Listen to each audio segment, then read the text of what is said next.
about lights? How much? Rent? 50? 50? Sana binili na lang natin yung ano.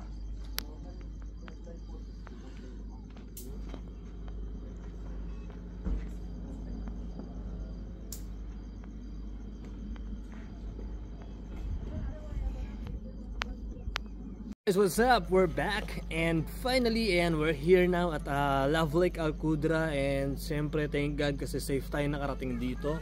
So ngayon dala-dala na namin yung mga gamit namin, yung mga important things muna inuna namin. Siyempre dito yung tent, yung mga food, yung pagkain, yung banig, siyempre mga importante yan.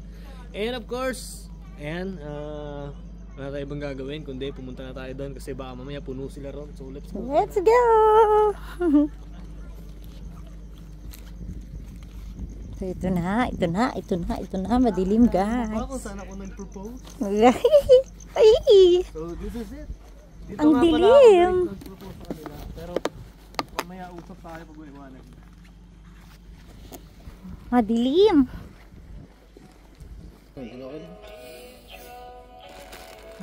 Kain muna.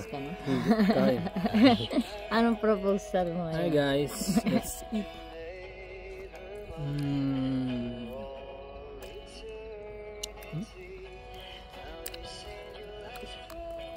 Mahilig ko talaga sa hotdog. Puno ka hotdog. Hotdog. Sarap.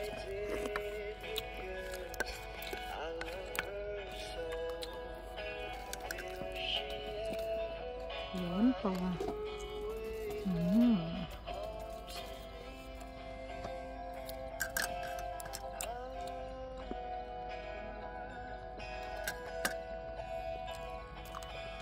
Check muna natin yung mga tang sa pool. Kitang-kita yung pag-subo.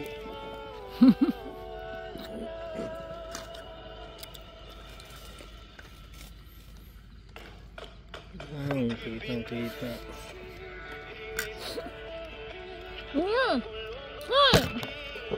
I'm sorry. Tutom ba yun? Kaya naman siya dyan. Wala naman siyang ginagawa ata eh. Wala naman nakabukas na pagkain dyan eh.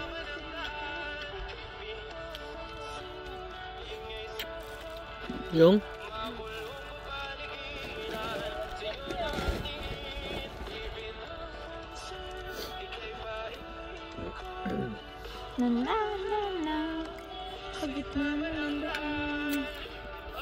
Busog na? Valentine's. Happy Valentine's Day.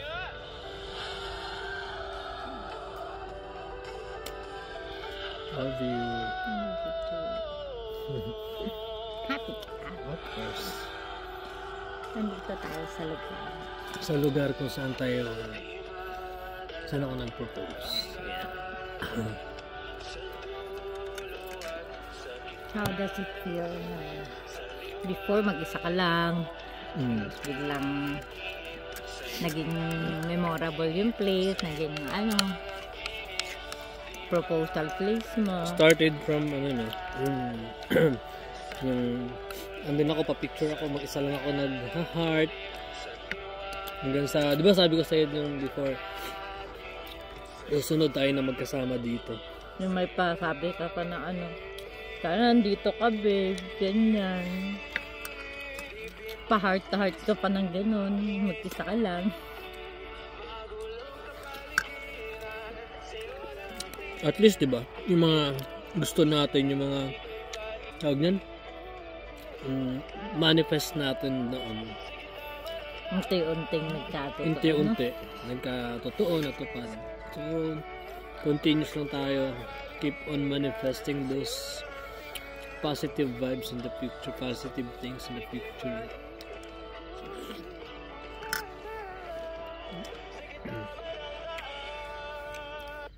Inshallah, diba? Lahat ng gusto natin, hindi natin kailangan magmadali.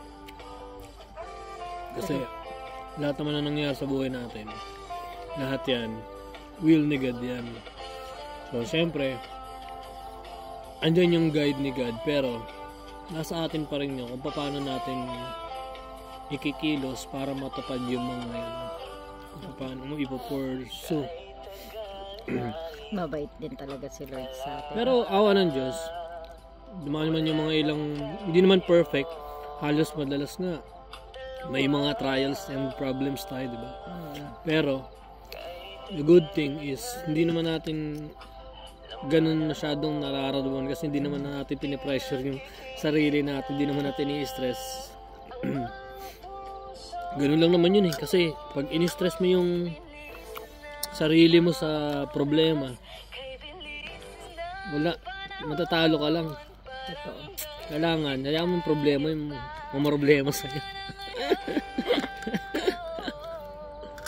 Kahit pakunti-kunti yung step natin, at least may mga accomplishments din tayo in the last 3 years halos na magkasama tayo dito. 2 years na ako dito eh, so magti-3 at 2.5 years. Diba? Kahit pa paano meron na din naman tayo masasabing maliit na accomplishments or small steps. Kung iisipin mo yung mga nangyari, mga nagawa natin, nagkaroon tayo mula nung umpisa, hindi man ganun kalaki. Pero kung i-imagine mo yung mga maliliit na achievements na yun is hindi rin basta-basta nagagawa ng lahat.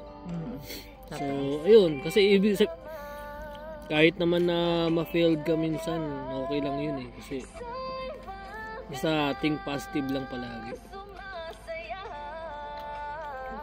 Hindi tsaka yung achievement kasi hindi lang naman yun sa biglang boom na mayaman ka na or ano eh. May mga simple things na pinaghirapan mo, pinag-ipunan mo na dati, ito lang yung gusto ko, itong maliit na bagay na to. Ngayon na-achieve mo na. Ngayon, nag-upgrade yun na. So, dati ito lang yung gusto mo. Ngayon, naging ito na. Naging ito na. Ibig sabihin, unti-unti, step by step, yung mga achievements na yun, as long as positive ka, makakamit mo yun. Siyempre, kailangan palaging pagpe-pray mo lang kay God kasi nasa Kanya lagi yung guidance para matupad natin lahat ng yun. Tsaka yung mga problema, ayoko nang stressin talaga yung sarili ko sa problema. Kasi alam mo bakit? Kasi ano eh, pagka in-stress mo tayo lang ano eh, mahihirapan. Although minsan sa isip mo, sa puso mo na parang ang hirap ng mga problema, okay na eh, tapos biglang ganito na naman. Pero alam mo yun, kung iisipin mo, kung masyado mong dadamdaman yung problema mo, wala eh. Ikaw lang yung manulugi ngayon. Huwag mo nang stress eh. Hayaan mong yung hanapin natin yung solusyon. Huwag natin isipin yung kung ano man yung naging problema, kung bakit naging ganyan. Ngayon, ang gawin na lang natin kung ano yung pwedeng maging solusyon. Tapos, hayaan natin maresolba kasi wala namang problemang hindi masosolve or walang solusyon kasi lahat ng problema, lahat yan binibigay sa atin yan agad kasi alam niya na kaya natin. And of course, ayun yung mga magsisilbing ano sa atin, trials para mas maging strong tayo. Ngayon, yung problema na yan, hindi yan mauubos kasi pag masolve natin itong problema na to, may another problem na naman. So, karugtong na ng buhay natin yung problema. Kaya, huwag tayo magpa-stress kasi talagang ida-down tayo niyan, nahatakin tayo niyan. Pababa ngayon. Kung nakikita niya na strong tayo, tapos ngayon, positive lang tayo, yung problema na yung unti-unti kakainin ng positive vibes yan. Tsaka importante doon, magkasama natin sinusolusyonan yung mga problema. Hindi lang tayo nag-iisa kasi ang hirap din ng walang kumbaga kabalikat ba, kasama kapag ano ng problem. So, thankful pa rin tayo na nandyan si Lord tapos nandyan yung isa't isa. Diba? Kasi mas madali siyang nasisolusyonan eh. Kahit na mabigat, kahit na mahirap. Pero pag alam mong may katuwang ka, alam mo nandyan yung isa, nagiging madali siya. Talaga, siyempre. Yan ang teamwork. Ganyan ang love. Diba? Yes, sir.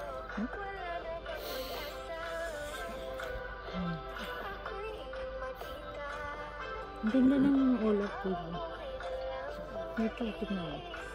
Ito. Diba?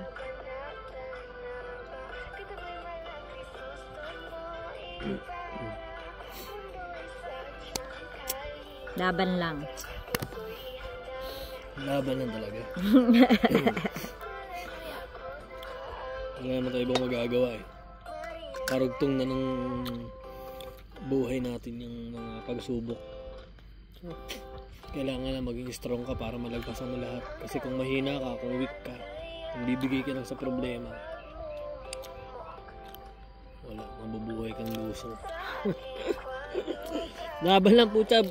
Dahil sa solusyon at masusolusyonan yan. Hindi yan para dibdibin masyado. Hindi man ganun kadali minsan masolusyonan yung problema, pero may awa ang Panginoon. Lahat yan. Bibigay din niya yung time na masusolve mo lahat yan.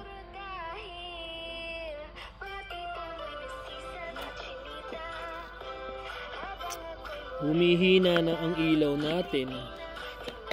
Tulog na daw tayo. Sa kakain. Anong plano natin? Alas 11 na.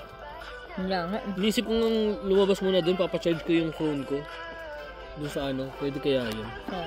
Ay! Sabi mo sa sa araw ngayon and sa sa araw ngayon na nandito tayo, na-celebrate natin yung Valentine's and nakabalik tayo dito sa place kung saan ako nag-propose sa'yo.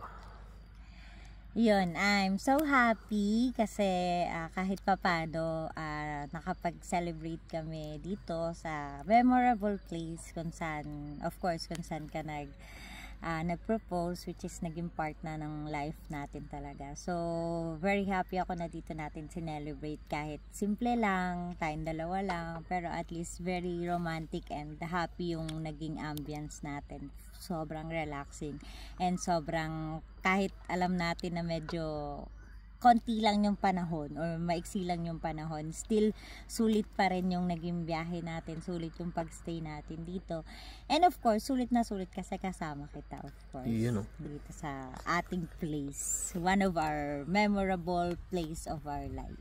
Thank you so much. How about my gift? Nagustuhan mo ba yung gift ko sa'yo? Yes, I love your gift. Sobrang nakaka-appreciate kasi lalong gumanda at lalong naging elegant yung cellphone ko. So, thank you, babe. Thank you for always giving me surprise gifts. And salamat kasi di ka nagsasawa na pasayahin ako kahit sa mga simpleng paraan mo, kahit sa mga maliliit na bagay or basta appreciate ko lahat ng efforts mo, lahat ng ginagawa mo to make me happy. Thank you. I love you, babe. I love you too. Of course, your happiness is my happiness too. As long as happy ka, masaya na ako. Basta nakikita kita nakangiti, ayun, masaya na ako. And ayun, abangan nila bukas kasi mas makikita nila yung ganda ng place dito bukas kasi maliwanag. So, ayun. Mas ma-appreciate nila yung ganda ng lugar na saksi sa ating pag-iibigan. Alright, so ayun, kita-kits tayo siguro tomorrow. Kasi anong oras na rin, time check. It's already 12:18 in the morning. It's Thursday. So ayun, kita-kits tayo, guys. See you tomorrow.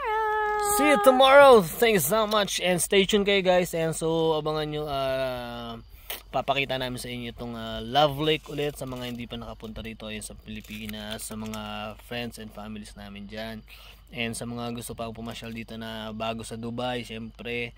And pasyalan nyo to. It's a very romantic place. Yeah, one of the best places here in Dubai. Yes sir. So stay tuned, guys. Kita-kits tayo tomorrow. Good night.